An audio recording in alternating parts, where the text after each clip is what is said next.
자, 안녕하세요. 지난 시간에 이어서 지금 밀교 이야기. 예. 근데 당현종 뭐 이때 시기가 칙천무 당현종 이때 시기들이 아무튼 다 굉장히 번성했던 시절이라서 동시다발적으로 여러 가지 일들이 막 벌어지는 진짜 봄 되면 꽃이 한꺼번에 피잖아요. 비슷해요. 그게 어떻게 보면 당태종부터 시작해서 당현종까지 이때가 가장 어떻게 보면 불교의 봄입니다. 그래서 그때가 막 백화가 만발하고 이렇게 되는 거. 하나하나 폈다가 이렇게 치면 우리 같은 사람도 얼마나 좋겠어요. 설명하기 좋고. 막 동시에 막 참 그렇지. 저기를 또 비집고 왕중왕전에서 뚫고 올라오는 사람들은 진짜 대단한 사람들이에요. 진짜 대단한 사람들. 근데 외국인은 또 외국인 버프라는 게 있어요. 그 당시에. 그리고 당나라가 이런 게 가능했었던 이유는 나중에 제가 이제 송나라 얘기할 때 좀 뭐 그런 얘기도 해드리겠지만 송나라는 한족 국가래 가지고 상당히 폐쇄적이고 제도적이고 이렇게 가는 거예요. 그리고 당나라는 당나라를 만든 거는 수나라 당나라는 다 관농 집단 관서하고 아니야 관중하고 농서 쪽에 있었던 선비족 팔주국 집단들이 만들었기 때문에 유목문화가 있는 거예요. 유목문화하고 농경문화의 차이가 뭐라고 생각하시면 되냐면 우리는 다 겪어봤어요.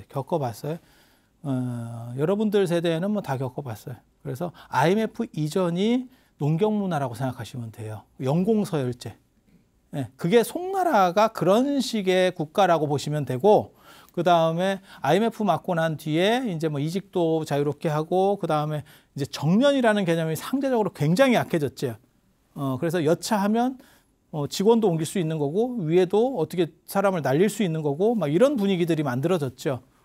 그게 유목문화라고 보시면 돼요. 그래서 능력제 중심이 유목문화라고 보시면 돼요. 그러니까 연봉제냐, 연공서열제냐, 뭐 이렇게 생각하시면 될 거예요. 그래서 당나라 같은 경우는 지금 우리나라보다 오히려 더 그런 쪽이 강하다고 보시면 돼요. 그래서 능력제라든지 그러니까 능력만 있으면 그 사람의 출신이라든지 집안 배경이나 이런 관련이 없는 거야. 그냥 데려다 쓸 수 있는 거예요. 그래서 최치원 같은 경우도 그게 외국인 특별전형에서 1등을 해서 빈공과 에서 합격을 하는 이야기가 나오는 거고 알록산 같은 사람이 이제 나중에 난을 일으킬 수 있는 것도 그게 이제 절도사가 너무 좀 권한이 강했죠. 그러니까 전라도 도지사 뭐 이러는데 군사권까지 다 있는 거예요. 그냥 그 동네 왕입니다. 일종의 행정권만 있는 게 아니고 그러니까 알록산 같은 경우는 세계 절도사거든요. 3도 절도사 예를 들면 우리식으로 말하면 그러면 굉장히 강력하죠. 그러니까 뭐 여차하면 한번 뒤집어 볼까 이런 생각이 드는 거고 그런데 외국인 출신이 그렇게 고위에 올라간다는 것 자체가 굉장히 특이한 일이에요. 근데 그 당나라는 능력제 사회라서 그게 가능한 겁니다. 그러니까 우리나라도 제가 전에도 그런 얘기 해드렸잖아요. 지금 현재 우리나라에 외국인 출신으로 뭐 한국으로 귀화했다고 치더라도 순수 외국인 혈통이야. 그런 사람이 한국으로 귀화했어도 그런 사람이 장관 임명을 받을 수 있을까? 어려울 겁니다. 아직까지 어려울 겁니다. 그렇지 않겠어요? 그런데 저 시대에는 그게 가능했다는 얘기니까 지금 그 정도가 충분히 가능할 정도의 사회였다라고 보시면 그래서 인도에서 온 저런 스님들, 스리랑카에서 온 스님들이 대우를 받을 수 있는 거예요. 거꾸로. 사실 생각하기 나름인데.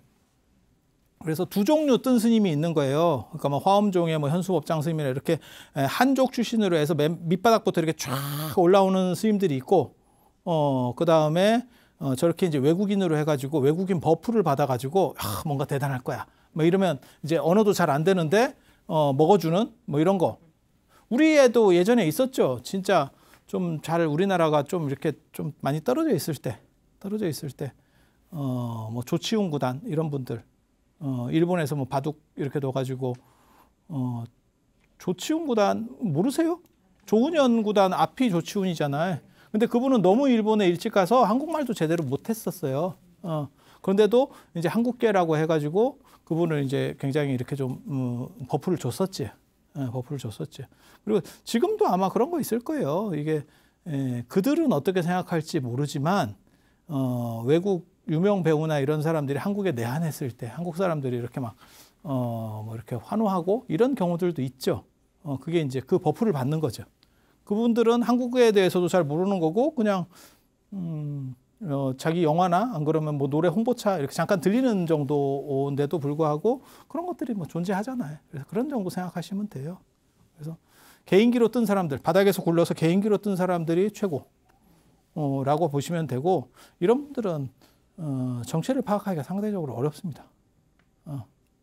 그러니까 죽을 때까지 이거 언어 잘 안 됩니다. 언어 잘 안 됩니다. 그래서 그런 정도 이해를 하시면 되고 그래서 지난 시간에 말씀드린 것지만 이분들이 중국에 도착해서 나이랑 다 나란다 출신이라는 나이가 많고 나란다 출신이라는 동아시아에서 먹히기 좋은 구조들이 있었다라고 하는 거 얘기를 해드렸고 이거 얘기 안 해드렸네. 잔밀, 순밀 이게 잔밀이라고 하는 거는 밀교는 밀교인데 아직 완성되지 않은 밀교 그러니까는 잡다한 밀교 이런 뜻이에요. 그래서 뭐 주술적인 거라든지 이런 것들이 작법을 통해서 뭐 에너지가 나오고 그다음에 진원 같은 걸 해서 뭐가 되는데 그게 체계적이지 않고 뭐 생각하시면 되냐면 지금 우리나라의 무속 정도 생각하시면 됩니다. 무속이 더 발전하잖아요. 그러면 그게 종교화될 수 있어요. 그러니까 인도 무속은 발전해서 종교화된 거야. 그게 힌두교야. 중국 무속도 발전해서 종교화된 거야. 그게 도교야. 우리나라 무속은 거기까지 발전을 못했어요. 그래서 그냥 각계 전투를 하고 있는 거고 각계 격파를 당하는 거지. 어떻게 보면 우리나라에서 가장 오래되고 우리나라 민족과 가장 결부되어 있는 게 무속신앙인데도 불구하고 그것에 대한 이미지는 그렇게 좋지는 않죠. 까놓고 얘기해서 불교는 이런 얘기가 될지 모르겠다. 그냥 외래 종교예요. 기독교보다 훨씬 이전에 들어왔을 뿐이지 외래 종교예요. 무속은 우리 종교입니다. 그냥 따지고 보면. 그런데 걔네는 종교적인 어떤 틀을 끝까지 못 만들어낸 거죠. 못 만들어낸 거죠. 그래서 그렇게 산만하게 있는 거를 밀교가 체계 형성을 못했을 때를 잔밀이라 그래요. 잡동사니 밀교 이렇게. 밀교는 비밀불교라는 뜻입니다. 비밀불교. 부처님이 이런 거 되게 싫어해요. 비밀 이런 거 되게 싫어해. 이게 족보가 있는데 말이야. 이거 쪽집게 너만 뭐 이런 거. 그런 거 부처님 되게 싫어합니다. 그런데 힌두교의 영향을 받아서 저런 게 인도에서 점점 좀 주류화되는 거예요. 근데 사회가 발전하면 여러분도 마찬가지예요. 사회가 발전하고 안정되고 경제력이 높아지면 주술성이 쇠퇴할 것 같잖아요. 합리성이 더 비중이 커질 것 같잖아요. 절대 그렇지 않습니다. 오늘날도 마찬가지예요. 우리가 봐봐. 3만 불이 넘었는데 드라마나 뭐 영화나 이런 거는 주술성이 훨씬 높아졌어요. 말초적 주술성이라는 게 있고 고급 주술성이라는 게 있어요. 그러니까 말초적 주술성은 뭐냐면 내가 지금 농사를 지어야 되는데 비가 안 와요. 그래서 진짜 간절한 주술성. 그런 거 말고 그런 주술성 말고 여러분에게도 주술성들이 있어요. 그게 모든 사람에게 다 주술성들이 조금씩 있다니까. 그게 뭐냐면 우리가 뭐 복복자 같은 거 이렇게 디자인으로 해놓는다든가 안 그러면 우리 전통 문양에 그런 거 굉장히 많습니다. 목숨 숫자, 복자, 그다음에 박쥐 뭐 이런 것들, 다산, 풍요, 건강 이런 것들을 상징하는 것들이 주술적으로 디자인이 되어 있는 거예요, 사실은. 그래서 여러분이 가지고 있는 것들 중에서 여러분 스스로가 잘 몰라서 그렇지 주술성이 있는 것들도 생각보다 많이 있어요. 생각보다 많이 있어요. 그래서 그런 주술성 그리고 요즘 젊은이들 한번 봐보세요. 그러면 뭐 타로점 뭐 이런 거. 그러니까 여러분이 생각하는 것처럼 우리가 점집에 가서 막 이렇게 간절함이 있는 게 아니에요. 그냥 재미지만 주술성. 이해가 됩니까? 그리고 어떤 이런 마스코트를 갖고 다닌다거나 안 그러면 어떤 이런 디자인과 관련된 부분에서도 주술성이 상당히 있습니다. 그걸 가지고 있으면 뭐 행운이 온다더라, 뭐가 어떻다더라. 그러니까 네이크로 봐도 주술성이에요, 여러분. 그냥 생각해 보시면. 그래서 그런 건 좀 고급 주술성이라고 하는 거예요. 왜? 그거를 믿고 신뢰하고 내가 그걸 가지고 꼭 뭐가 터져야 돼가 아니야. 못 살 때는 진짜 지푸라기라도 잡는 심정의 주술성이고 이거는 좋은 게 좋다 하는데 뭐 이러니까 그냥 한번 하는 거지. 큰 돈 드는 것도 아니고 그냥 재미 삼아 하지만 주술성이 상대적으로 있다니까요. 그게 고급 주술성. 그리고 우리 주변에 많이 있어요. 우리 주변에 많이 있어요. 그래서 이게 이제 조금 더 정리가 되면 양적인 게 늘어나고 그게 이제 사상적인 걸로다가 이렇게 융합이 되면 하나로 뭉쳐질 수 있으면 그게 순밀이 됩니다. 순밀이 돼. 그리고 이게 좌도밀교라고 이름부터가 좀 거지 같지? 좌밀. 인도에는 이제 뭐 탄트라 밀교도 있고 그 다음에 뭐 진원 밀교도 있고 뭐 여러 가지가 더 있는데 뭐 실운승 뭐 복잡합니다. 저게 나중에 커지니까 커지면 계속 분할되기 마련이거든요. 기업도 마찬가지잖아요. 카카오 같은 것도 커지니까 계속 분할되잖아요. 그런 식으로 생각하시면 돼요. 그런데 저 좌도 밀교라고 하는 건 뭐냐면 이거는 그냥 잡스러운 약간 주술성들이라고 보시면 되고 요거는 어떻게 정리가 돼서 깨끗한 주술성. 깨끗한 주술성. 지금으로 말하면 우리가 뭐 사시하고 불공하고 뭐 이런 것들이라고 생각하시면 돼요. 이분이 이렇게 이제 번역을 했고 이 번역한 걸 바탕으로 해서 태장계 만다라 라고 하는 게 만들어져요. 태장계 만다라. 그래서 거기 이제 중대파려번이라 해서 만다라가 두 개가 있어요. 금강계 만다라, 태장계 만다라. 이렇게 두 가지가 유명하고 그 금강계 만다라 같은 경우는 금강정경을 바탕으로 해서 만드는 거고 태장계 만다라는 대의경을 바탕으로 해서 만드는 거예요. 이렇게 만드는 거고 만다라가 중간에 이렇게 연꽃같이 이렇게 연꽃이 펴 있는 것처럼 동그라미가 이렇게 만들어 있으면 그건 태장계 만다라. 그걸 중대파려번이라고 합니다. 중대파려번. 가운데 부처님이 있고 연잎같이 8개가 착착착착 이렇게 돌아가면서 있거든요. 그래서 그 태장계 만다라를 만들고 그 다음에 거기 13대원이 있고 거기에 존상을 불보살상을 얼마를 배치하면 414상. 414. 그러니까 불국토를 만드는 거예요. 부처님 세계를 만드는 거예요. 그렇게 해서 밀교에서는 뭐라고 얘기하는 거냐면 네가 지금 붓다다 라고 해서 내가 지금 붓다라고 하는 거를 지금 현재 자각하도록 하고 그 세계들을 자기가 어떻게 보면 계속 이렇게 생각을 해서 일치시키게 저게 저런 식으로 해서 가능한지는 정확하게 모르겠는데 저게 될까 싶지 않은데 뭐 아무튼 걔네는 그렇게 해요. 걔네는 그렇게 해. 그리고 금강지라고 하는 분이 719년에 중국에 들어왔고 지금 3년 뒤잖아요. 3년 뒤에 들어왔고 그다음에 이분은 또 남인도 용지 제자래요. 남인도 용지 제자고 나란다 수학이고 나이 많고 나란다 수학이고 똑같아. 요 나이 약간 얘기하는 거 나란다. 남인도인데 왜 꼭 나란다까지 나란다는 북인도 쪽인데 꼭 왜 남인도에서 출가한 분이 북인도까지 갔을까? 그냥 드는 의심. 내 신심이 부족해서 그래. 신심이 부족해서 그래.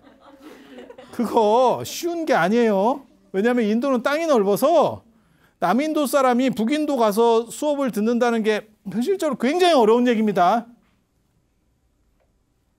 그렇게 생각하시면 안 돼. 왜냐하면 언어나 문화가 달라요. 우리나라처럼 뭐 전라도 사람이 서울 와서 공부하는 게 뭐 어려워요. 나라가 작아서 그래. 야, 나라 작아서 그래. 인도나 중국은 그렇게 잘 안 된다니까. 이게 말부터 다시 배워야 돼. 그런데 남인도 출신이 나란다로 간다? 이거 그냥 조금만 들어봐도 야, 이거 견적은 잘 안 나오는데 뭐 이런 생각이 조금 들죠. 조금 들죠. 그리고 이분이 723년에 금강정경을 번역하고 723년에 번역하고 그래서 요 세 개가 밀교 3대부. 밀교 3대부 이렇게. 그리고 이 번역한 데가 나중에 이제 대흥선사라고 저도 흥선사 청룡사를 다 가봤어요. 이게 밀교의 본찰입니다. 본찰. 다 장안에 있어요. 장안에. 그리고 중국은 되게 재밌는 게 큰 절은 대자를 다 붙여줘. 대자은사, 대천복사. 그러니까 큰 절 구분하기가 되게 좋아. 앞에 붙어 있어. 내가 큰 절이야 이렇게. 대자. 되게 재밌어. 그리고 이 불공스님이 금강지 제자인데 금강지 제자였던 사람이 나중에 그 유명한 우리나라에서 유명한 신라스님 해초가 금강지 제자예요. 근데 금강지한테는 조금만 배웠던 것 같고 나중에 이제 그 불공 제자가 됩니다. 이 스님 진짜 희한하지. 봐도 희한해. 이 불공 스님이 720년에 16세로 중국으로 왔대요. 이건 또 뭐야. 스리랑카 사람인데 16세에 중국으로 왔대요. 16세면 뭘 제대로 배우지도 않고 온 거 아니에요? 생짜로 온 건데 생짜로? 이게 뭘 의미하는 거냐면 예전에 양무제 때 진제 스님 이야기할 때도 제가 그런 얘기했는데 중국 가면 저게 엘도라도라더라. 이런 게 인도 쪽에 퍼져 있었던 거예요.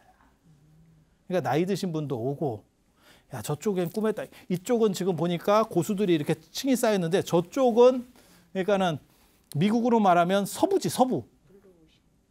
야 동부 쪽은 지금 너무 힘들고 지금 이게 동부 13주 이쪽은 지금 사람들이 너무 박터지고 있고 야 저쪽으로 가면 땅을 금을 거서 그냥 준대.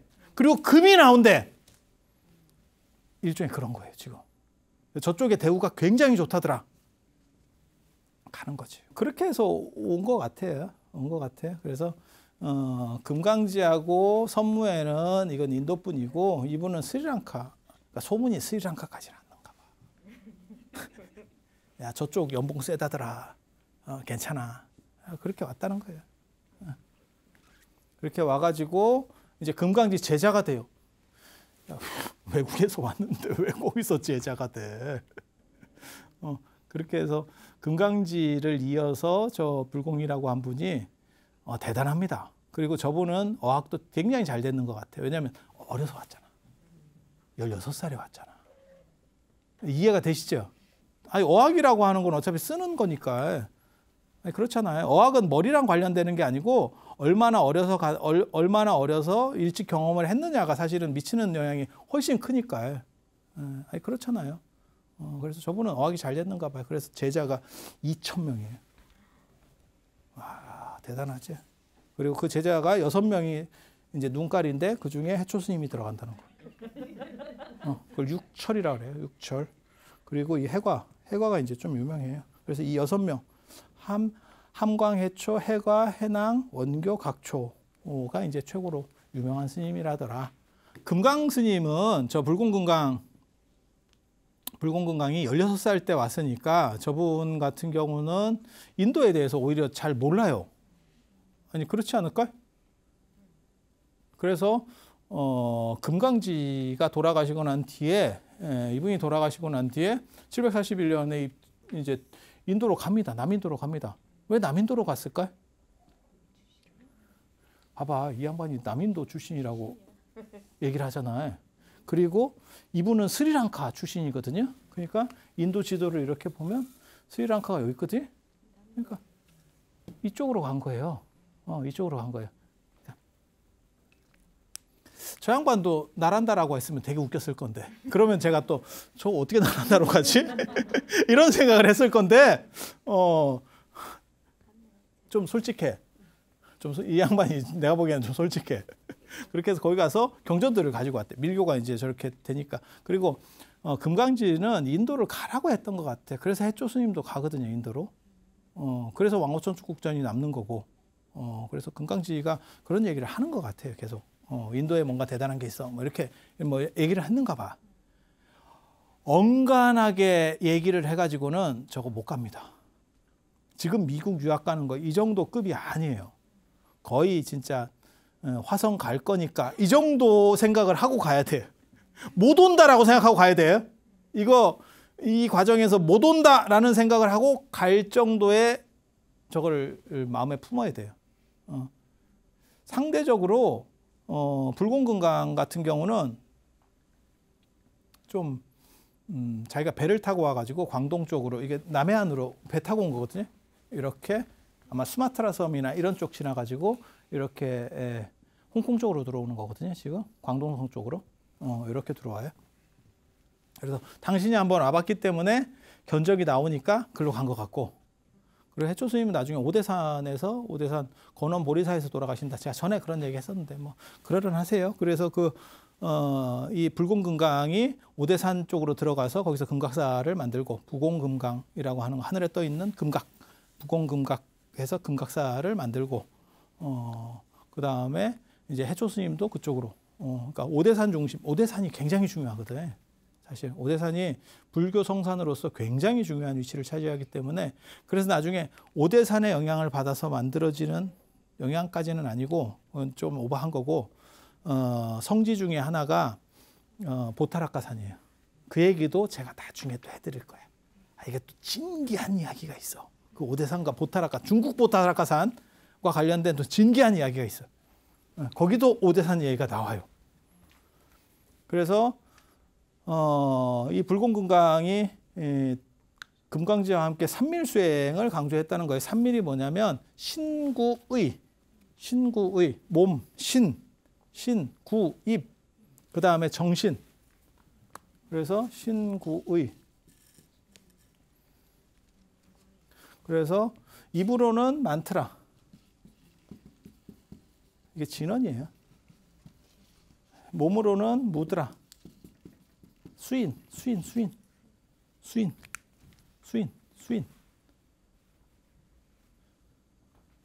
이런 수인하는 거, 수인 맺는 거, 무드라. 이거를 문두루, 한문으로는 문두루라고 하는데 우리나라에서는 문두루 비법. 그래서 나중에 명랑 스님의 문두루 비법 이렇게 나오는 게 무드라. 그 다음에 정신으로는 만다라.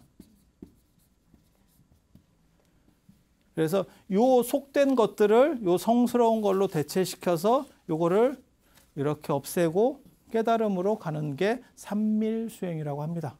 그리고 지금까지 이것들을 하죠. 사시대 진언하잖아요. 뭐 천수경에도 진언이 많고, 그죠? 진언하잖아요. 뭐 온만이 밤매옴도 하고 뭐 이렇게 다 하잖아요. 그죠? 수리수리 마수리가 그거잖아요. 그죠? 수리수리 마수리. 그것도 이제 또 할 얘기가 또 그런 얘기하면 또 재밌는데, 아이, 그런 뭐 다 얘기 못 해주겠다. 이불 수리하나? 그래 정구업진언이잖아. 조동이를 이렇게 수리를 해. 그래서 진언도 하고, 그 다음에 무드라는 언제 보냐면, 여러분들이 무드라는 언제 보실 수 있냐면, 수입 맺는 건 언제 보시냐면, 저 사식구제나 천도제 할 때 관욕하면 이런 거 합니다. 이런 거, 지단진언, 그런 진언들 할 때, 대령관욕이라 그래서, 욕실에 들어갔을 때, 그런 것들을 하거든요. 목욕진언, 세수면진언, 뭐 이런 거 할 때 손으로다가 이렇게 하는 게 있어요. 그게 이제, 무드라라고 생각을 하시면 되고, 그 다음에 만다라는 사시 때 합니다. 사시 때. 여러분이 몰라서 그래. 사시불공에 만다라가 들어가 있어. 그래서 제목부터가 뭐냐면 요건 만다라 선송이야. 만다라를 지금 내가 건립하려고 하는데 먼저 하는 게 정법계진언 옴남. 이렇게. 요건 만다라 선송. 그러니까 요건이라고 하는 거는 내가 지금 만다라를 건립하고자 합니다라는 뜻이에요. 그리고 건립에 있어서 제일 먼저 시작하는 게 뭐냐면 주변을 깨끗이 하는 거야. 그래서 법계를 깨끗이 하는 진언, 이거를 깨끗하게 도량을 만들고 거기다가 만다라를 건립하는 거예요. 그래서 여러분이 이런 게 멀리 있다라고 생각하지만 사실은 사시불공 안에 이 중에 두 가지가 들어가 있어. 만다라하고 무드라가 들어가 있어. 아니, 만다라하고 이 만트라가 들어가 있어요. 네, 만트라가 들어가 있어요. 그래서 이게 지금도 어느 정도 이상 남아 있는 거예요. 그래서 그 요건 만다라 선송 때문에 맨날 나오는 거 있잖아요. 그거를 저한테도 그렇게 물어보시는 분들이 있어요. 스님들도 요건 만다라 선송을 해야 됩니까? 안 해야 됩니까? 스님들이 이렇게 엄불할 때 보면 요건 만다라 선송, 정법계진언 이렇게 하거든요. 근데 사실은 그게 하라는 게 아니고 요건 만다라 선송이 제목이에요. 지금 만다라를 건립하고자 하니까 정법계진언부터 해라고 해서 그게 주석글이라고. 뭔 얘기인지 알아들으시겠어요? 그래서 그건 읽는 게 아니에요. 읽는 게 아닌데 조선시대 때 이제 스님들이 제대로 못 배워가지고 연불하시는 스님들은, 조선시대 때 연불하시는 스님들은 문자를 모릅니다. 문자를 모르고 연불합니다. 제가 어렸을 때도 그런 분을 뵀었거든요. 몇 번. 진짜 연불 잘해요. 그러면 문자를 모르는데, 한자를 모르는데 어떻게 연불을 합니까? 창 배우듯이 외워요. 이 사람이 전체를. 의식문 전체를 다 외워. 한 권을.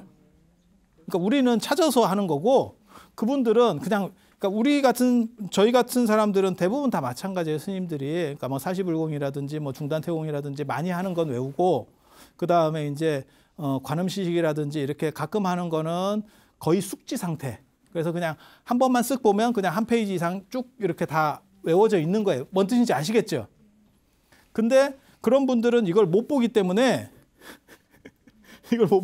전체를 외워.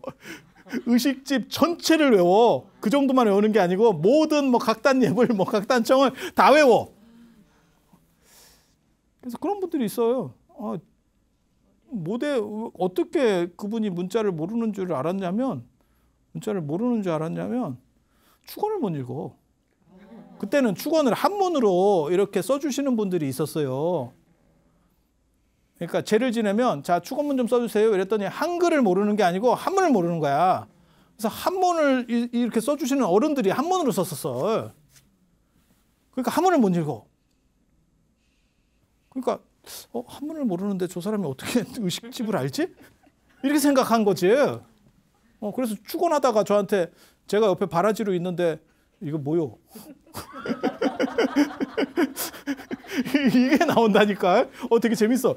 되게 재밌어. 아무튼 뭐 그렇다 치고 조선시대 때 실제로 그런 일들이 많이 있었고 그래서 뭐냐면 이건 주석 이제 설명문인데 설명문을 외워. 그러다 보니까 인도 경전에도 그런 거 있어요. 인도 경전에도. 이게 주석인데 그걸 암송을 해버리는 경우들이 있어요. 그러니까 단순 암기하는 사람들이 이해를 못해서 나타나는 현상이에요. 그러니까 이해해야 암기되는 거 아닙니까? 아니에요. 여러분 팝송 외우고 이런 거 생각해봐. 이해 못해도 그냥 외워. 그래서 암기한다고 내용을 안다라고 생각하지 마세요. 그리고 그렇게 되면 내용을 배우지 못하면 억번해도 모릅니다. 억번해도 모릅니다. 그래서 이게 내용 아는 거하고 암기하는 거는 사실은 다른 층이에요. 다른 층이에요. 그래서 어떤 분들은 자꾸 암기하면 저절로 뜻을 다 알아라고 하는데 그건 절대 그렇지 않습니다. 절대 그렇지 않습니다. 그래서 이거는 논리적 층위를 이런 걸 보고 논리적 층차가 다르다라고 얘기를 하는 거고 그래서 그렇게 외우는 경우 때문에 지금 요건 만다라 선송을 하는데 문제는 그래서 빼야 되는 거 아닙니까? 라고 저한테 물어보는데 어산 범패할 때 그 곡조가 있어요. 그러니까 이게 미스를 범한 지 너무 오래돼서 음계가 있어. 거기에 대한 음계가. 그러니까 이게 병이 좀 오래된 거지. 뭐 생각하시면 되냐면 암인데 제가 나이가 많아가지고 이제 뭐 굳이 이게 작동을 잘 안 해. 그래서 떼어낼까요? 이렇게 병원에 갔더니 그 의사 선생님이 뭐라고 얘기하냐면 그냥 열면 위험할 수 있으니까 그냥 사실 만큼 사세요. 암도 사람 알아보니까 이게 연식 많은 분은 잘 안 퍼집니다. 그냥 띄어서 이걸 열어가지고 개인이 화근을 만들지 마시고 잘 보존해서 갑시다. 아니 이런 경우들이 있잖아요. 지금 비슷한 상황이라고 보시면 돼요. 그래서 곡조가 없으면 빼도 되는데 곡조가 있기 때문에 뺄 수도 없어요. 그래서 저는 그냥 틀렸지만 틀린 거를 인지하고 그냥 가자. 이렇게 얘기를 하는 쪽이거든요. 그래서 이런 부분들은 사실 재밌어요. 그런데 그 덕분에 여러분들이 만다라라고 하는 얘기를 들어보게 되는 거예요. 그게 만약에 주석문이어갖고 빠지면 천수경 할 때도 읽는 제목이 있고 안 읽는 제목이 있잖아요. 이렇게 천수경 할 때 뭐 사방찬 그러면 일세동방결도랑 이산한방득정량 하지만 사방찬이라고 하는 제목을 안 읽지. 그런 식으로 원래 요건 만다라 선송도 가야 되는데 그거를 어떻게 하다 보니까 읽게 된 거야. 그 덕분에 여러분이 만다라를 다 들어봤어. 되게 아이러니하게도. 그리고 실제로는 사시가 만다라 작법이었다라고 하는 게 드러나는 거죠. 드러나는 거죠. 그래서 신구의 삼업을 바꿔서 이걸 삼업이라고 하잖아요. 세 가지 나쁜 거 이걸 바꿔서 청정으로 만들어내는 거예요. 이걸 삼밀가지, 삼밀수행이라고 합니다. 삼밀가지, 삼밀수행. 그래서 이걸 강조했다라고 하는 거고 이 금강정경의 기초에서 금강의 만다라를 만드는데 금강의 만다라는 성신회를 중심으로 해서 구해가 있고 그냥 우물정자같이 생기면 금강의 만다라예요. 이렇게 생기면 금강의 만다라. 네모나가지고 여기에 동그라미가 있으면 이거 태장계예요. 이거 태장계. 이렇게 구분하시면 돼요. 이렇게 구분해. 일본이나 중국 같은 데 가보면 저렇게 그림들이 걸려 있어요. 티베트 쪽도 가도 이렇게 걸려 있고 그냥 바둑판 금강계, 동그리 태장계 이렇게 딱 기억하면 됩니다. 그러면 뭔가 사람이 있어 보여. 이게 뭐지? 막 이렇게 너무 없어 보여. 그러면 뭐 구체적인 거를 우리가 쓴 사람 아느냐? 그거 잘 몰라. 우리도 그거 정확하게 잘 몰라. 그러면 어떻게 하느냐? 그 뭐 설명해 주세요. 그러면 이게 이런 거고 이렇게 대충 하고 그런 게 있어. 내가 다 아는데 야 이거 시간이 없어. 왜? 봐봐. 금강의 만다라에 1461존이 나와. 표현되어 있는 도상이 1460. 어떻게 설명할 거야? 이거 설명 다 하고 여행 접을까? 그렇게 가는 거예요. 그래서 이거 진짜 하는 사람 아니면 그거 다 일일이 잘 몰라요. 몰라. 단 우리가 주변에 관련된 거가 뭐냐면 성신회라고 하는 중심 이제 센터가 성신회인데 거기에서 나오는 게 대일열애를 중심으로 해서 대일열애가 참고로 말씀드리면 대일열애 여기도 대일경 대일열애 나오는데 여기 비로자나불입니다. 비로자나불. 비로자나불. 그래서 동방 아촉불, 남방 보생열애, 서방 아미타불, 북방 불공성취불 이렇게 해서 오방불 구조가 나오는 게 오방불이 여러 종류가 좀 있는데 저 중에서 압도적인 어떻게 보면 보편성을 차지하는 게 저 오방불이에요. 그래서 중앙에 비로자나 부처님, 그 다음에 동방의 아촉불, 약사열애 아닙니다. 여기서는 아촉, 그 다음에 보생열애, 그 다음에 불공성취, 그 다음에 아미타 이렇게. 그리고 약사열애가 나중에 약진하면서 아촉불이 약사열애로 바뀌기도 해. 바뀌기도 해. 아촉불은 석가모니불처럼 이렇게 수인을 하고 있고요. 항마촉 주인을 하고 있고 약사열애는 약함을 들고 있죠. 이게 어디서 이런 거를 볼 수 있냐면 탑 좌대에서 볼 수 있습니다. 통일시대 시대 탑을 보면 탑에 이렇게 좌대라기보다도 탑신석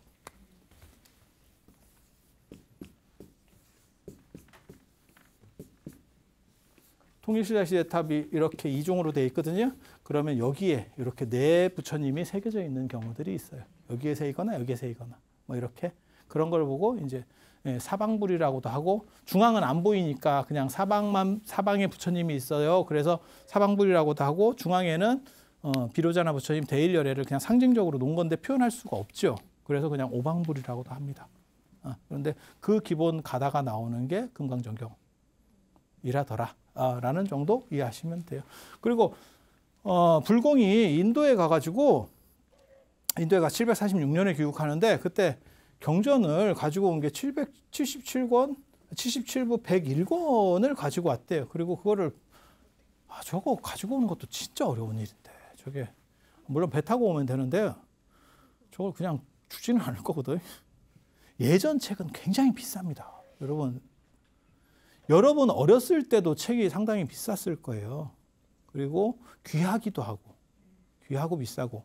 제가 그런 얘기 안 해드렸나? 조선시대 때 일반 평민도 과거를 볼 수 있었지만 평민은 사실은 과거를 볼 수가 없었다. 이유는 뭐냐? 책이 없어, 책이. 그럼 책을 빌려주느냐? 안 빌려줘요. 왜? 너무 고가거든. 너무 고가거든. 영정조 시대 기준으로 얘기를 하면 지금 책 한 권이 한 200만 원 정도 생각하시면 됩니다. 지금 책 한 권이 아니고 그러니까 지금 책 한 권이면 그 당시 책으로는 수십 권이에요. 근데 그 한 권 정도. 그래서 책이 많은 집이라고 하는 거는 굉장히 부잣집이라고 하는 거를 상징하는 거예요. 그래서 지식의 평등이 온 거는 최근이에요. 최근. 일제강점기 때도 춘원 이강수 선생이나 이런 사람들이 지식인 소리를 할 수 있었던 건 뭐냐면 원래 집이 잘 살아서 책이 있었어요. 그러니까 어렸을 때 그런 걸 좀 보고 큰 사람하고 그냥 한 것도 없고 비석치기는 하고 땅 따먹기는 하고 이게 이게 생각이 달라요. 그건 어쩔 수가 없다니까. 그건 어쩔 수가 없어요. 그래서 그런 정도 생각을 하시면 되고 이 경전들을 번역을 해서 이분이 4대 역경승이 돼요. 4대가 누구냐면 전에 말씀드렸어요. 구마라즈, 현장, 진제. 그리고 이분까지 넣으면 4가 되는 거예요. 그리고 그걸 번역한 장소가 어디냐면 이 흥선사입니다. 흥선사. 흥선사. 그래서 이게 장안의 3대 역경장 뭐 이런 식으로 얘가 나옵니다. 3대 역경장 하면 뭐가 있을까? 어디를 넣을까?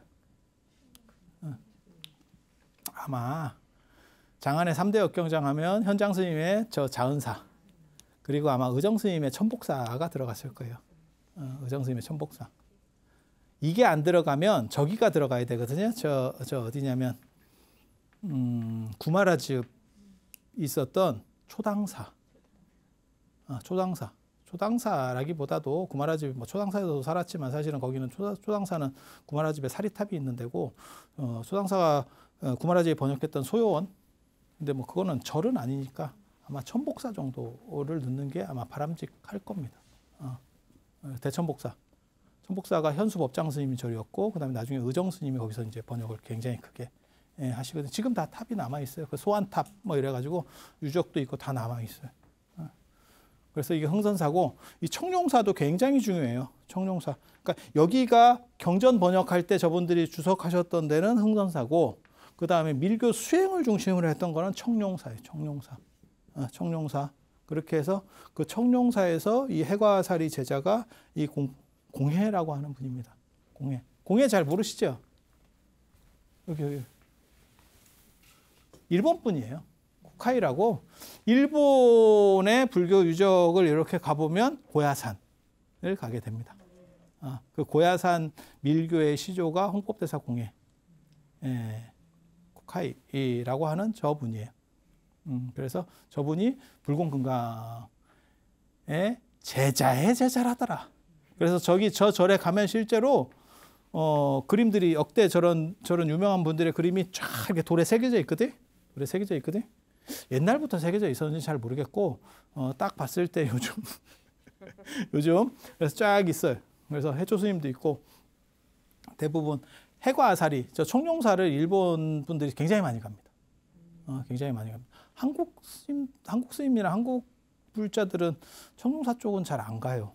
저같이 약간 이제 관심 있는 사람들은 가게 되고 잘 안 가고 일본 분들은 굉장히 많이 갑니다. 왜냐하면 저 고야산에 한 200개 절이 있고 고야산에만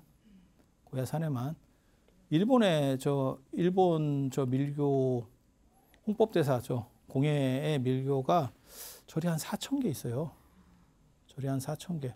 신도가 뭐 700만, 1000만 이러는데 그럼 어떻게 생각하시면 되냐면 그냥 조계종입니다. 조계종 정도의 규모를 일본에서 그러니까 일본은 뭐 우리보다 인구가 더 많으니까 이렇게 딱 비율이 되는 건 아닌데 조계종 정도의 규모가 일본 저 홍법대사 공해의 밀교라더라. 절도 그래서 한 4,000개 있고 그 다음에 스님들도 한 10,000분 정도 되고 그리고 신도도 700만에서 1,000만 얘기를 하고 그러면 거의 조계종 사이즈 정도라고 기본적으로 이해를 하시면 되겠습니다. 뭐 최징이나 이런 얘기도 좀 해드리면 재밌는데 그건 다 음해하거나 그냥 자를 수도 있어. 저건 왜냐면 일본 거잖아. 굳이 안 해도 돼. 굳이 안 해도 돼. 근데 저 고야산 진짜 한번 가볼 만해요. 제가 2번 가봤는데 야, 저 진짜 삼나무 진짜 대단하다.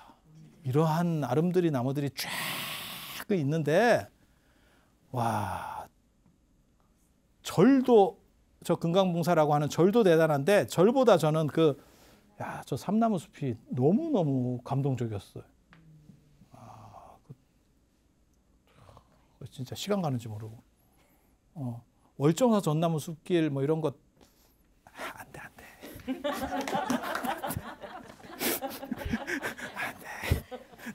내가 이렇게 얘기해서 좀 그렇긴 한데 거기는 천연 원시림 이런 거 아닙니다. 원시림은 실제로 나무가 그렇게 안 커요. 막 각축전을 벌이기 때문에 그래서 잘 조림해가지고 엄청나게 커지는 데가 근데 그거는 저는 예전에 그게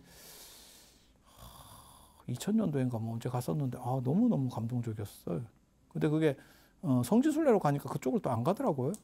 약간 배낭여행으로 갔을 때 이렇게 길 물어봐서 가니까 그건 진짜 너무너무 감동적이었어요. 나 저런 숲이 있구나.